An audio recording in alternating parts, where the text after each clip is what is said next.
The chess Turk, also known as Schachtürke, as it was called by its German-speaking inventor Wolfgang von Kempelen, was a seemingly robot-like machine that was constructed in 1769. It represented an early type of chess computer and received tremendous popularity during the following decades. The automaton had about the size and the appearance of an executive desk, encased by wooden planks and doors under which a clockwork-like machine could be seen. The chess Turk was mainly demonstrated in big shows.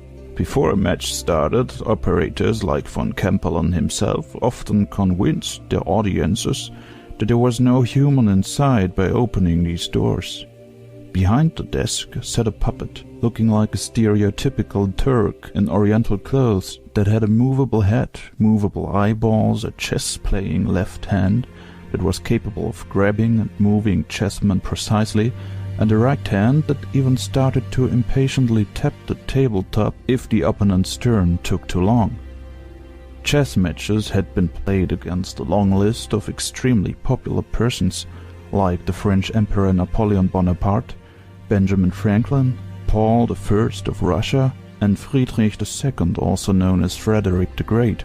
The chess Turk defeated them all, and even seemingly angrily quit a game against Napoleon by knocking down the chess pieces, since the emperor tried to cheat for several times. Obviously, Napoleon was impressed by this reaction.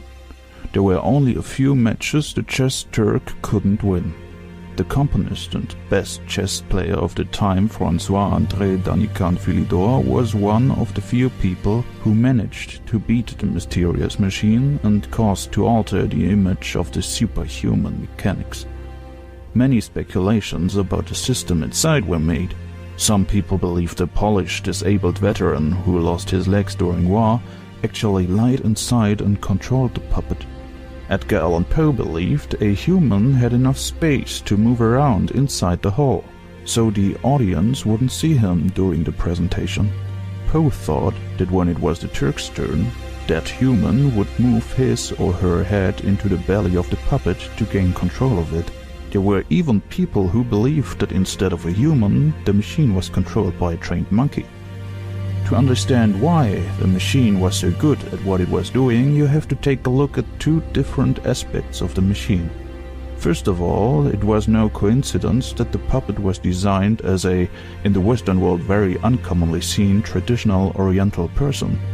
Wolfgang von Kempelen tried to make use of the human subconscious that makes the player more nervous and inattentive when dealing with unfamiliar cultures and people in unfamiliar situations. Secondly, even though von Kempelen probably wasn't aware of it, he made great use of the so-called uncanny valley. In other words, the puppet's look and moves are scary and therefore make people feel uncomfortable. The uncanny valley is a hypothesis that states the more human-like an object becomes, while still obviously being inanimate, the more unlikable is the impression on real humans. This impression gets even worse if the object starts to move. Most people, for example, would be quite scared of a decayed human corpse, but pretty much everyone would run away screaming if that corpse would stand up and turn into a zombie.